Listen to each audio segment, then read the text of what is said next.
말을 많이 들어보셨을 겁니다.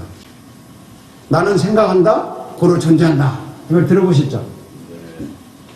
I'm thinking, therefore I exist. 이런 말을 쓰죠. 그 계몽주의 사상가였던 그 데카르트라는 사람이 한 말이에요. 유명한 말이죠. 여러분, 나는 생각한다, 고로 존재한다. 이 말이 맞습니까? 틀립니까? 왜 이 말이 나왔는지 여러분 잘 아실 겁니다. 사람이요, 생각하는 거 싫어하는 사람들이 많아요. 특히 깊이 생각하는 거, 또 공부하는 거 싫어하는 사람들이 굉장히 많아요. 그래서 생각 없이 그냥 신나게 살거나 되는 대로 사는 사람들이 참 많아요. 그래서 생각 없이 사는 사람은 존재 가치가 없는 사람이다. 이렇게 비꼬아서 한 말이랍니다, 이게. 또 신앙생활 하는 사람들도 성경을 깊이 생각하고 배우는 것을 별로 좋아하지 않아요. 그냥 예수 믿고 복받고 천국 가면 되고 열심히 믿으면 되는 거지. 뭐 이걸 그렇게 뭐 배우냐. 그렇게 생각 없이 열심히 믿는 교인을 존재의 가치가 없다는 뜻으로 비꼬아서 한 말이라고도 합니다. 그렇게 빼딱하게 나온 말인데 뭐 이걸 모르고 뭐 대단한 철학이나 사상이나 되는 것처럼 사람들이 떠들어요. 근데 사실은요, 이 말을 하는 사람들을 계몽주의라고 합니다. 계몽주의. 쉽게 표현하면 머리로 생각하는 사람들이다, 이 말이죠. 하나님이라는 신이 이 세상을 만들었다. 좋다. 그 인정한다. 그런데 세상을 창조하고 난 후부터 그 신이 살았는지 죽었는지 우리는 모른다. 알 길이 없다. 그 신은 이 세상에서 손을 뗐다. 그래서 이 우주는 인간이 다스린다. 인간이 우주를 연구하고 파악하고 인간의 신을 평가하고 할 수 있는 것이지 신하고 인간하고는 관계가 없다. 이성이 신이다. 이성이 신이다. 이것을 이신론이라고 해요. 자연신론이라고도 합니다. 자, 이 말이 맞는지 틀리는지 여러분 한번 다시 물어보겠습니다. 여러분, 생각이 먼저입니까? 존재가 먼저입니까? 자, 나는 생각한다, 고로 존재한다. 이 말이 맞는 것 같아요. 나는 존재한다, 고로 생각한다. 어느 게 맞는 것 같습니까? 하나는 존재하니까 생각한다. 이 선생님 어느 게 맞나요? 나는 존재한다, 고로 생각한다. 자, 이게 어떤 것이 맞는지 제가 설명을 해가겠습니다. 오늘 읽은 말씀은 여러분이 뭐 3주 동안 계속 읽어서 아시겠지만, 모래 위에 집을 지었다, 반석 위에 집을 지었다, 그 얘기죠. 모래는 계속 무너져요. 무너지기 때문에 모래 위에 지은 집은 무너지는 겁니다. 반석은 무너지지 않습니다. 그래서 반석 위의 집은 무너지지 않는다, 이렇게 말합니다.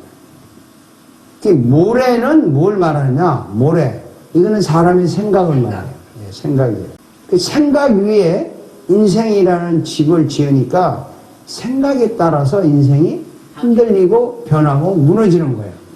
반석은 존재를 의미합니다. 존재. 이 존재 위에 인생이라는 집을 지으니까 생각이 좀 바뀌어도 흔들려도 집은 무너지지 않아요. 여러분, 이런 말 수없이 많이 들어봤을 거예요. 인생은 마음먹기 달렸다. 생각에 따라 달라진다. 이 말 들어봤죠? 네. 그거 맞다고 생각하죠. 그래서 이런 유명한 말이 나옵니다. 생각을 하라. 생각이 바뀌면 마음이 바뀐다. 마음이 바뀌면 행동이 바뀐다. 행동이 바뀌면 인격이 바뀐다. 인격이 바뀌면 사람이 바뀐다. 사람이 바뀌면 인생이 바뀐다. 인생이 바뀌면 운명이 바뀐다. 그래서 생각이 따라서 인생이 달라진다. 이 말 많이 들었죠. 그래서 긍정적으로 생각하고 좋게 생각하라고 노력해라. 그럼 인생은 좋아진다. 그렇게 여러분 노력 많이 해봤죠? 예. 근데 그렇게 잘 되던가요? 이 생각이요, 바꾸지 못하는 게 있어요.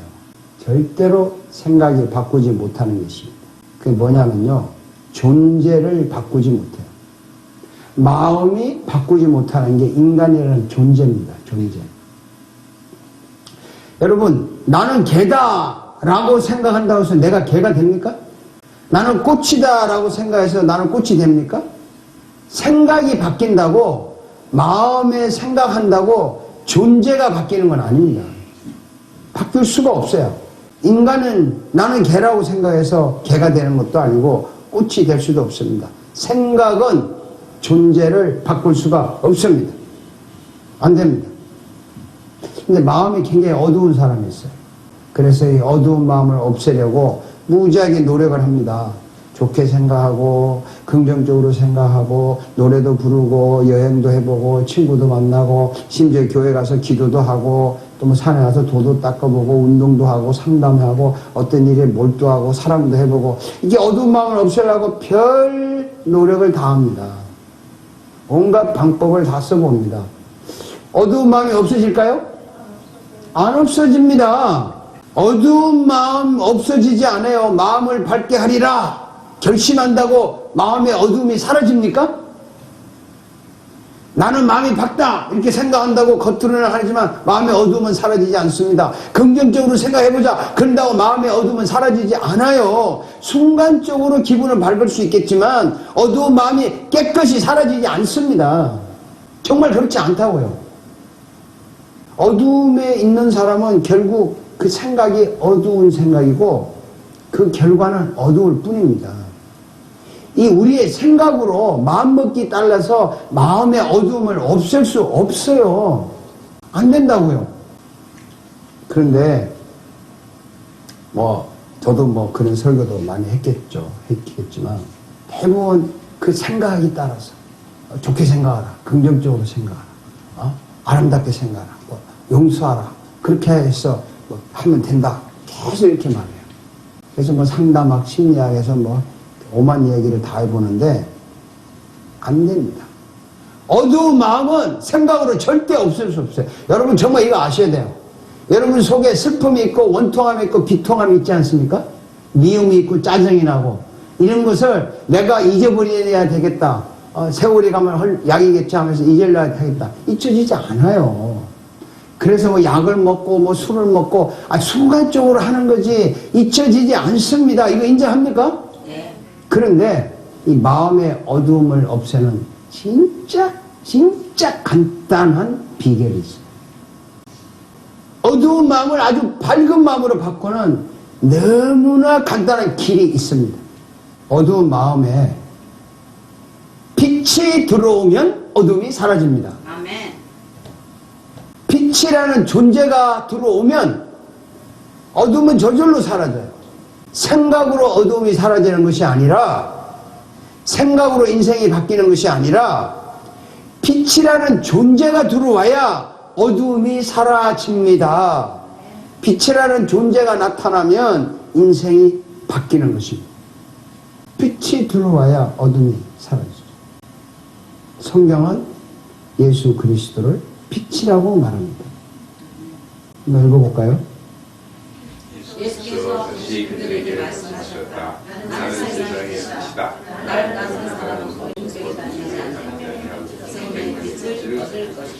나는 세상의 빛이다. 예수님은 세상의 빛이라고. 그래서 예수님을 따르는 사람은 어둠에 다니지 않고 생명의 빛을 얻는다고 했습니다. 빛이 들어오는 거죠. 또 예수님이 이렇게 말씀하십니다. 읽어봅시다. 나는 빛으로 세상에 왔다. 그것은 나를 믿는 사람은 아무도 어둠 속에 머무르지 않도록 하는 것이다. 나는 빛으로 왔기 때문에 예수를 믿는 사람은 어둠 속에 머무르지 않는, 아예 어둠이 없는 거예요. 이렇게 말합니다. 그 빛이 어둠 속에 비치니 어둠이 그 빛을 이기지 못하였다. 어두운 마음에 빛을 비추니까 어둠이 물러가는 거예요. 그래서 시편에 위대한 외침이 있습니다. 한번 읽어봅시다. 주님이 나의 빛, 나의 구원이신데 내가 누구를 두려워하랴. 주님이 내 생명의 피난처 있으니 내가 누구를 무서워하랴. 이거 실감 납니까 여러분? 제가 이거 설교하면서도요, 왜 걱정이 되냐면 말은 맞다고 생각하는데 그게 나한테 빛이 안 들어오면 내 마음은 여전히 어두워요. 아마 오늘 이 자리에서 예배하시는 분들도 마음에 어두운 분이 있을지 몰라요. 마음의 아픔을 가지고 오고 슬픔을 가지고 오고 고통을 가지고 오고 어떤 어둠이 있는지 모르겠어요. 근데 그 어둠을 내가 없애야지. 없애. 좋게 마음 먹어야지. 뭐 찬양을 해야지. 뭐 그런다고 어둠이 없어지고, 뭐 박수를 친다고 어둠이 없어지고. 그렇게 되지 않습니다. 절대로 그렇게 되지 않아요. 어둠을 없애는 것은 빛이 와야 돼요. 예수님은 빛입니다. 빛의 존재입니다. 그래서 예수님은 반석과 같은 존재. 빛은요, 모래처럼 무너지는 생각이 아니에요. 빛은 변하지 않는 존재입니다.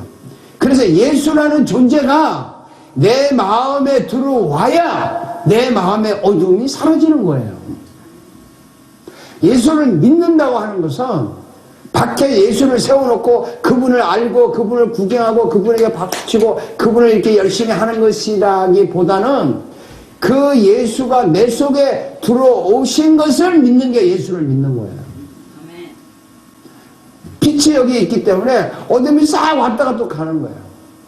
걱정거리가 왔다가 가는 거예요. 그러니까 세상에 바람 불고 비 오는 일들이 수없이 우리에게 막 밀려오지만 우리 속에 들어오지는 못하는 겁니다. 왜? 내 속에 빛이 있으니까. 내 속에 빛이 있기 때문에 어둠이 왔다가 다시 나갑니다. 걱정이 왔다가 다시 나갑니다. 근심이 나왔다가 다시 나갑니다. 그래서 어둠은, 악의 세력은, 근심, 걱정은 빛을 모시고 있는 예수님의 존재가 내 안에 있는 한 우리를 엄습하지 못합니다. 우리를 밖에서 공격할 뿐이지 우리 속에 들어오지를 못해요. 빛의 존재가 들어와야 마음이 빛처럼 바뀌어요. 생각이 마음을 바꾸는 것이 아니라 빛이 마음을 바꾸는 것입니다. 예수라는 존재가 있어야 내 생각이 바뀌고 내 마음이 바뀌는 것입니다. 그래서 존재가 있어야 생각이 바로 가는 거예요. 그래서 아까 맨 처음에 보여드린 대로 나는 존재한다, 고로 생각한다, 이게 맞는 거예요. 근데 지금 중세 근대라고 그러죠. 1500년부터 1600년도 16세기 7세기에 들어온 이 계몽주의 사상이 나는 생각한다, 고로 존재한다, 이 사상이 지금까지 와가지고요, 이게 존재라는 자체를 우습게 보는 거예요. 신의 존재 자체를 인정을 안 해버려요. 내가 생각하는 게 존재다 이거죠. 성경은 예수 그리스도를 이 반석이라고 하죠. 여러분이 잘 아는 대로. 반석이라는 걸 지난주도 소개를 했어요. 이게 좋은 예인데요. 여러분 이거 출애굽할 때 백성들이 사막에 나왔는데 물이 없잖아요. 물이 없으니까 막 원망을 할 때 모세가 하나님께 기도를 했더니 하나님, 너 아주 호렙산 바위 위에 서라. 거기 내가 너 앞에 서겠으니 너는 그 바위를 쳐라. 그러면 거기에서 백성이 마신 물이 터져나올 것이다. 그래서 모세가 이스라엘 장로들이 보는 앞에서 하나님 시킨 대로 바위를 탁 때리니까요, 이 바위에서 물이 나와가지고 그 수백만 명이 먹었다는 거 아닙니까? 그럼 LA 강보다 크겠어요, 적겠어요? 산타 보니까 빛이 바다 물만큼 나왔을 것 같아요. 그런 사람이 먹고 동물도 모욕시키고 뭐 얼마나 많이 먹었겠어요. 그런데 그 바위에서 물이 나왔다. 이게 구약에는 하나의 역사적인 사건인데 이게 엄청난 진리가 있다는 거 아닙니까? 이렇게 말해요. 고린도전서 읽어봅시다. 모두 똑같은 신령한 물을 마셨습니다. 그들은 자기들과 동행하는 신령한 바위에서 물을 마신 것입니다. 그 바위는 그리스도였습니다. 아니 그 바위를 때려서 나온 물을 마셨는데 신약에서는 그 바위가 예수 그리스도를 나타내는 거라는 거죠. 예수 그리스도는 바위라는 거죠. 반석이라는 거죠. 거기서 엄청난 물이 나옵니다. 근데 그 신령한 물이라 그러는 거죠. 생명의 물, 영생의 물이라고 하는 거죠.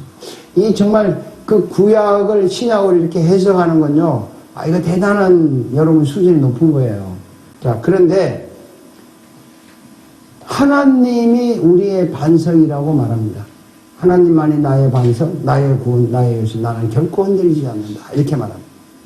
자, 예수 그리스도가 빛이고 반석이에요. 이게 존재라는 겁니다. 빛도 존재고 반석도 존재예요. 생각이 아니에요.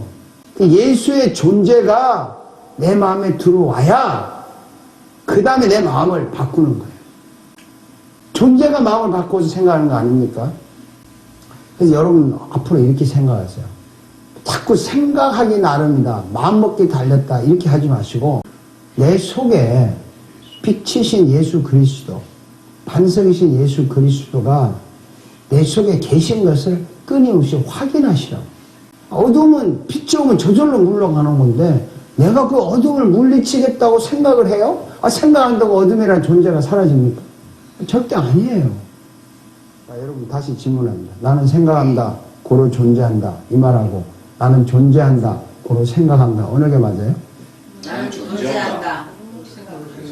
그래서 생각한다. 근데 그 존재가 무슨 존재냐면 나의 존재가 아니에요. 예수 그리스도의 존재가 내 속에 있다는 거예요. 이 무너지지 않는 존재, 영원한 존재가 우리 마음에 존재하기 때문에 그리스도의 존재가 곧 나의 존재입니다.